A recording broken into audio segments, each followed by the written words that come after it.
Nagli gubitak energije. Ako ste nekad pucali od snage, bili prepuni života i energije, odjednom ste potonuli ili više nemate volje ni za čim, može biti jedan od znakova. Finansijski gubici. Ukoliko su vas iznenada pokosili finansijski gubici, ukoliko ste izgubili mnogo u nekim ulaganjima ili ste se odjednom iz stabilne finansijske slike našli u bezizlaznoj situaciji. Učestali problemi u ljubavi.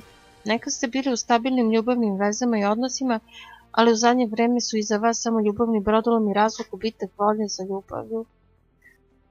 Noćne more. Iznenada ste počeli da sanjate čudne i zastrašujuće stvari. Izuzetno su uverljive i uglavnom vas dosta opterećuju. To mogu biti snovi o vašoj smrti, zmijama, škorpionima i padovima s velikih visina. Problemi sa spavanjem.